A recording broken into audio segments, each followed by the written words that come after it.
За хай зүрхнүүд англин цэцэг үзэсгэлэнтэйгээр дэлбэлэн анимегийн 3 дугаар анги шууд эхэлцгээе. Хаврын адаг 5 дугаар сар гадаа гэлтгүй ангид ч ялгаагүй айхтар бөхчм халуун зөвхөн багш нарын өрөөл агаарч уулагчтай гэж байгаа. Ринтара Усами хоёр үхэл царилсан юмнууд харагдаж байгаа ч ганц сэргээх юм нь удахгүй болох спорт өдрөлөг юмсан жээ. Даанч манайх хоёр ч хоёулаа нойлын ногоон тэг болохоор муу сурдаг, улирлын шалгалтанда байн гундаг болохоор спорт өдрөлөгт орох ирэх байхгүй ш't гордолтгүй. Багш нь харин удахгүй болох улирлын шалгалтанда тэнцээд спорт өдрөлөгт ялах юм бол зайрмаг авч өгнө гэд амлчлаа. Зайрмагч гоё шүү те. Багштай том амлалт өгсөн хоёр маань яаж ч хичээсэн нэг л болдгүй. Ангийнхаа гайгүй гавал сайн найз Сакугаас хичээлтэн туслаач гэсэн ч өмнө жил тусалсан ч гэсэн хоёулаа унтсан юм байна. Нөгөө найз нь ч гэсэн энэ жилийн хичээлээс ойлгоогүй зүйл зөндөө их байгаа болохоор зааж өгөх боломжгүй штэ. Sorry андаа л гэж. Ринтарогийн ээжээс өнөөдөр дэлгүүрт хямдрал зарлаж байгаа болохоор гүнжээлээ вагуурыгаа урээрээ гэхэд манай өмбөр мессежээ бичхүү болох уу гэд явуултал өдөржингөө хариу байдгүй шүү. Гонсойсон амтан байж идэл урьсанд баярлаа хөө. Ойрт завгүй байгаа болохоор очиж чадахгүй нэ гэдэг. Усами харин энэ хоёр гачин юмыг өстө гуйхгүй хоёулаа өөрсдөө түн номынсаа орж хичээл хийгээл. Хичээл хийдэг баатрууд болоод очсон биш зайлвал үнэхээр сэтгэл нь байвч хичээлээ юусоо ойлгохгүй хөгөж хэрнэ. Арга барсандаа Сакугаас хизээч хичээл зааж өгөөч гэж гуйхгүй гэсэн үгээ буцаахаар олж нөгөө хоёроо дагуулж ирэхээр манай даалдаг Усами явлаа да.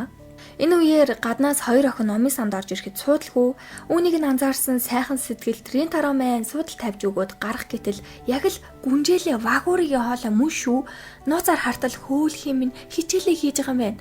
Бас хөөхөн зураг мураг зурцсан тоглоол найзтайгаа ярьж байгаа нэгдүүтэй маа ухааны бодцсон гадаагараад юу лээ. Вагури Кикёто хамгийн сайн сурлагатай. Тэгтэл би Чидори дотроо хамгийн муу сурлагатай юм байна. Арай гэл хөвтжийтэл Ринтара кун гэд вагури маань гараад ирэн шүү дээ. Тэгэл би сая чамайг араас чинь хараад гараад ирсэн юм аа. Тэгсэн мөн байна. Хоол авгаасаа идэх чаас юм уу? Өнөөдрийн хямдралын урилгыг нь хүлээж аваагүй дуучлаарай. Ойрт хичээлдээ шамдаж цагийн ажиллаж гэсэн давхар хийх ёстой гэхэд Ринтара үнэхээр их гайхан л та. Кикёт сурдаг юм чинь нэгэн баян айлын охин л гэж бодсон боловч үгүй ээ.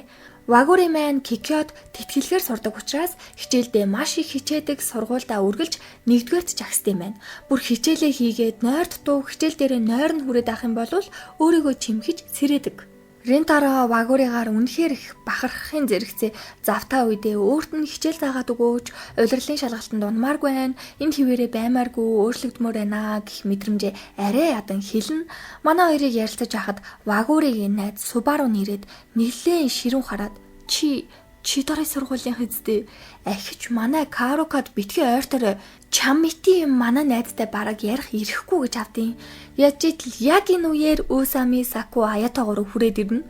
Мэдээж Усами Кикёгийн охтууд энд юу хийж явж байгаа? Танаа сургуулийн охтуудтай манай найз яриа өгнө гэж байхгүй шүү гэж хэлж бүр дургууг нь хүргээд Субару болвол иймэрхүү зэрлэг балмад хүмүүстэй харьцах хэрэггүй гэд явах гэтэл Усами шууд манай вагури руу нэлээд ойртоод чамайг хаана харлаа гэд хэлхийн хооронд Субару вагурыг хамгаалж Ринтаро хүртэл Усамиг холдуулж вагурыгаа хамгаалнаа. Саку зүрж явахт нь ууранда Кикёгийн охтууд яаж юм тэнэг байдаг вэ? Наад үсний чинь өнгө бас юу дээ? Чанга сургууль гिचээд баян айлын болохоор угаасаа зөөлөн ханддаг байхaltaа тэ энтергээд Субару царай нь хувьс. Энэ үед Ринтаро байдлыг гартаа авч Саку арай дэндүү хэтрүүлээд байгаа юм шүү.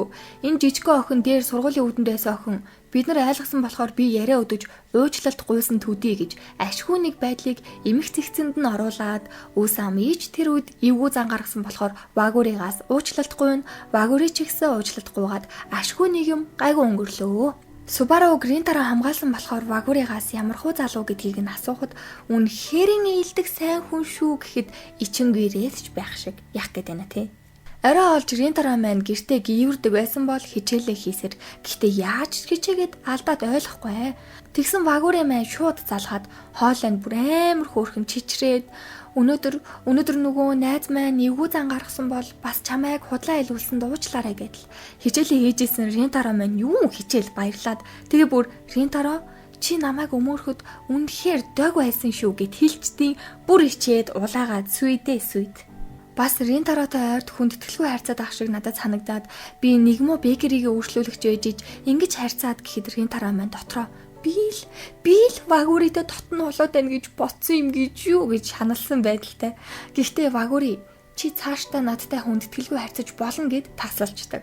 Ёо 9 минут 48 секунд ямар гоё байваа гэдэл царай нь ямар хөөрхөн байсан болоо гэж бодоод мэдээж Вагури хүртэл бүр нэлээд сандарцсан, царай нь улайс аймтаа хоёр талд.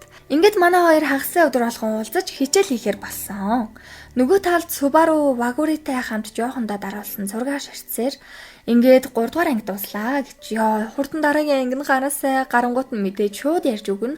Манайхан лайка дараад гоё сэтгэлээ бичээрээ ойд та нарыг хараад байхад зарим нь үзчихээл орхиод ахын та нараасаа урам авдаг гэдгийг та нар мэдж байгаа зү. Гиснээс охтуудаа хідүүлээ бас Ринтаро шиг залуудаа удахгүй учирна за. Манай хөвгүүд бас Вагури шиг за хөвгүүд өөртөө учраа олоо гэхгүй юу? Зүрх